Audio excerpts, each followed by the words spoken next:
Hey, what's up, y'all? It's Poppin'. It's D. About to react to this video by Ape and Gorilla. This is 5 worst projects in U.S. history. Okay, I reacted to a similar video like a year ago, but this is a newer version, so we're going to see what projects they include on this vid. They'll probably include my housing projects that I grew up in. I grew up in Jordan projects in Watts in L.A., and yeah, it was insane. But they are now demolishing those projects, so I don't know if they're going to build like new apartment complexes there or like a shopping center or something. I'm not sure, but it's probably for the best. Okay, it's probably for the best that shit is going to be gone. Anyway, let's see what they have on this video. Let's watch. Jordan Downs was built in 1944. It has 700 units and 103 buildings in total, ranging from 1-bedroom to 5-bedroom apartments. It's completely surrounded by various 5 bedrooms. areas. Some people have 5 bedrooms. It was originally semi-permanent housing for white war workers, but it converted to a public housing in 1950. It was 100% black by the 1960s. Mostly immigrants from the South. It grew a bad reputation quick in the 60s. Many residents were unemployed and relying on welfare. Where are we? We're in the Jordan Down project. We're in Watts. We're in extreme poverty. So this is poverty down here. You know, you got house niggas, you got field niggas. These are field niggas. This is where slaves migrated from the South to. And from here is where gangs all started from, what they proclaim. But from here is where people migrated to Compton, to the house district.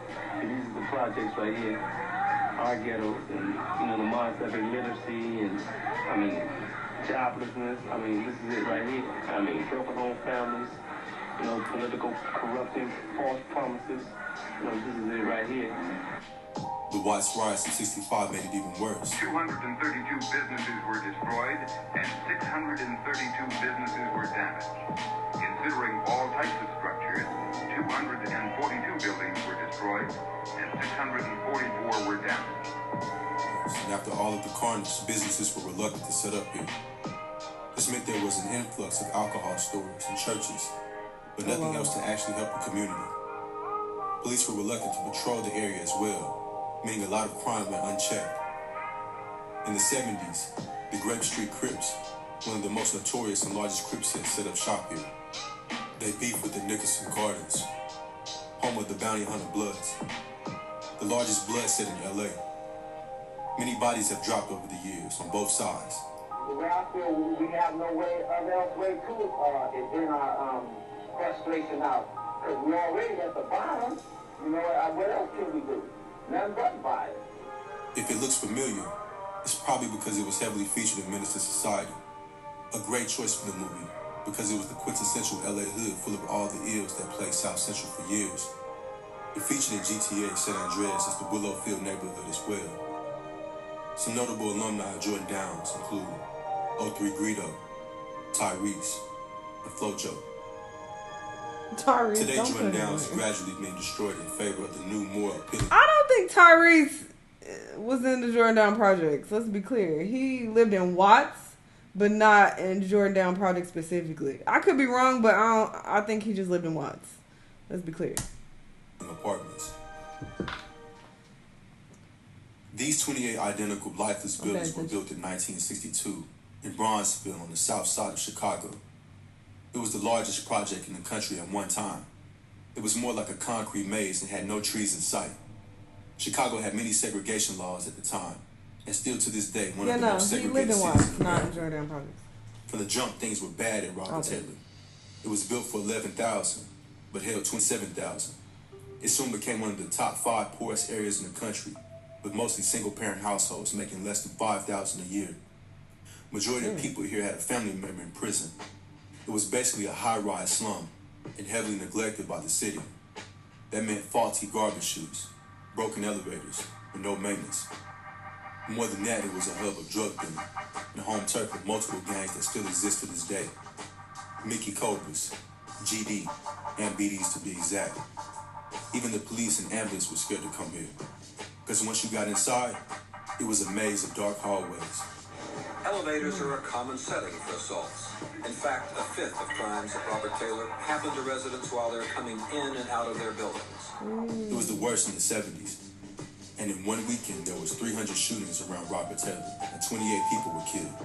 if you got a gun and that's the only way you can fight me is by a gun, then I have to, hey, you ain't no man, but I'm gonna have to fight your way in order to protect what's mine. You know, ain't no way. it's the environment in which we live. You know, I don't care whether you're with a group of people or you by yourself. You always have to keep your guard on that because you don't know when temptation is lurking around the corner for, you know, for your number to come up, you know. See what I do? I don't bother nobody. I don't want about me. But they do know that I can't play their game. I'm quite sure of that, man. That's the thing that Oh, that's his own hand. I was like, who's rubbing on him? You have to play by their rules. If you don't, then you lost out. There's a few notorious cases from here too.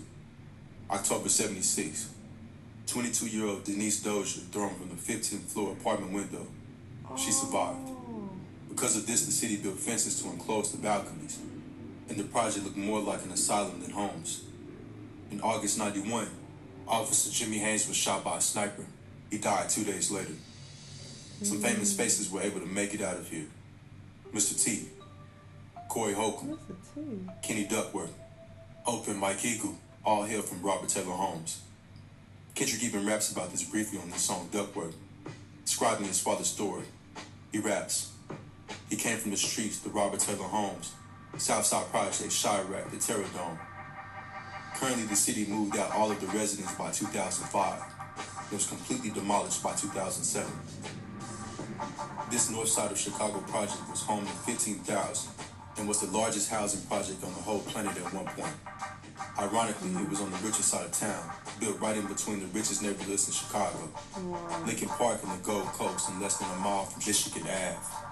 The particular area it was built on had always been associated with poverty, starting with Swedish immigrants, and Irish, and then black immigrants. A 1900s map of the area depicts this accurately. Cabrini-Green became the poster child for everything wrong with the public housing system. It was literally the poorest zip code in the U.S. The city was strapped for cash, or even the lawns were paved over to save on maintenance money. New buildings were built on tight budgets and had poor quality.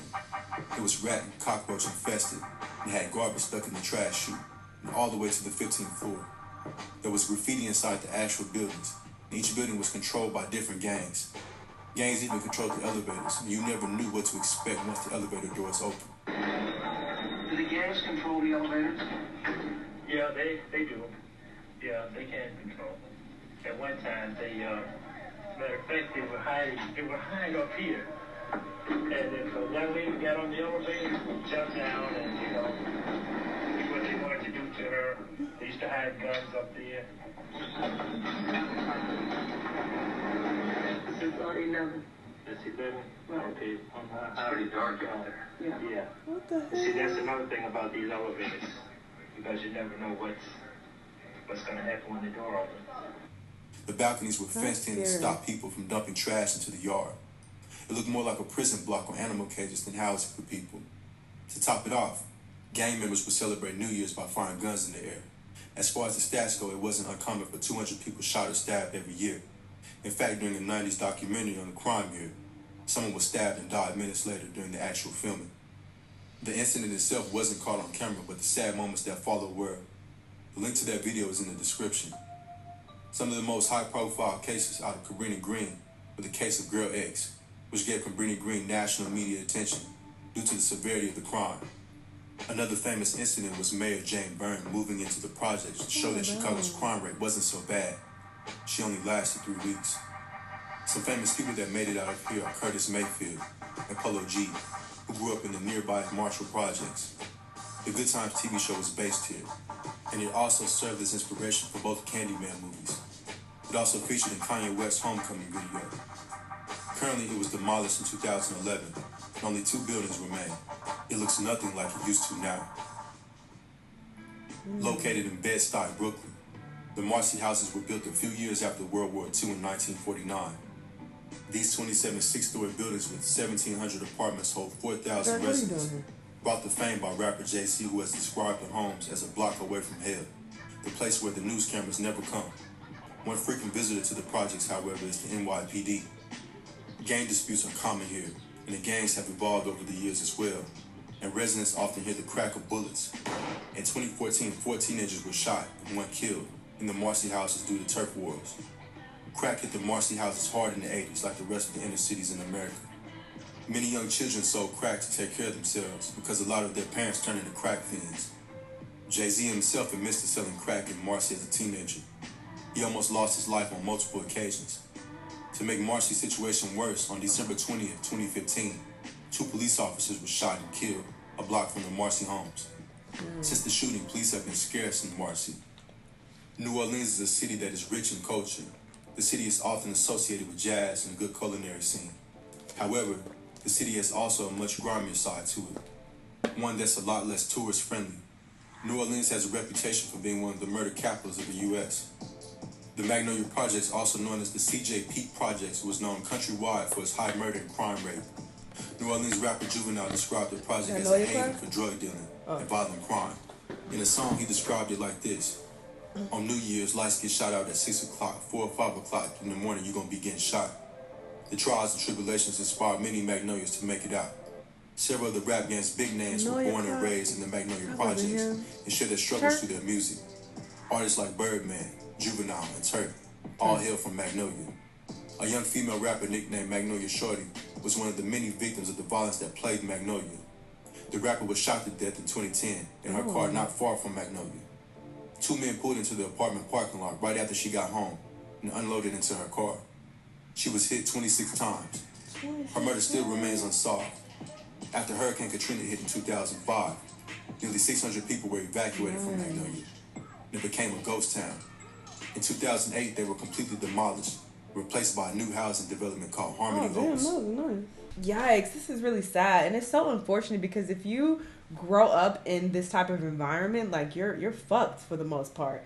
You know, there are a few people who are lucky enough to make it out, like these rappers, and there are some people who go on to go to college and they become successful, but most of these people don't have success stories. They, you know, are born into this environment, so they automatically get pulled into gang, you know, activity. They automatically start robbing people and selling drugs just to get by because they're in such extreme poverty. Like, it's just really fucked up. And a lot of these have been demolished, but it's like, I'm sure they just moved to some other project.